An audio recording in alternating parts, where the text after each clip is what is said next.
செம்மையா இருந்ததுல. ஆமாண்டா மச்சான். ஐயோ என்னடா மச்சான், அந்த படத்துல பார்த்தா அதே பேய் மாதிரி இருந்துச்சுடா. ஏன்டா இப்படி டர்ரா ஆகுற? லைட்டா போடா. இவன் வேற. சரி என்ன சரியான பேய் படம்டா, மிரட்டி விட்டானுங்கடா. டேய், அதெல்லாம் சவுண்ட் எஃபெக்ட் விஎஃப்எக்ஸ் போட்டு ஏமாத்திருக்கானுங்க. ஒரிஜினல் பேயை பார்க்குறியா? மச்சான் கேண்டில் கம்மியா இருக்கு, நான் போய் பக்கத்துல போய் வாங்கிட்டு வந்துடுறேன். அரே சீக்கிரம் வா. ஓகே மச்சான். ஆரம்பிக்கலாமா? நல்ல ஆவிகளே வாருங்கள். நல்ல ஆவிகள். இப்பெல்லாம் கூப்பிட்டா பேய் வருமாடா?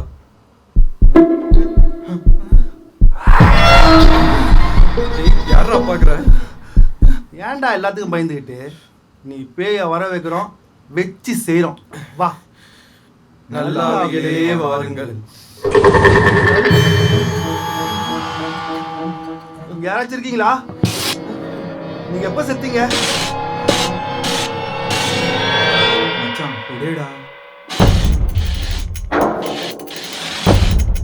என்னடா 10 நிமிஷத்துக்கு முன்னாடி தானே இறந்துருக்கு. புது பேயா?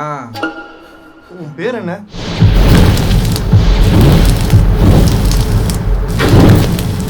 இரானா? ரிவர்ஸ் பண்ணா ஹரின்னு வருதுடா. ஹரியா? இது நம்ம ஹரிடா. போற இடம் பக்கமோ தூரமோ எதுவா இருந்தாலும் பயணம் பாதுகாப்பா இருக்கணும்ல. அதனால உயிரை காப்போம், ஹெல்மெட் அணிவோம். இது நான் மண்டைக்கு மட்டும் சொல்லல, மர மண்டைக்கு சேர்த்துதான் சொல்றேன்.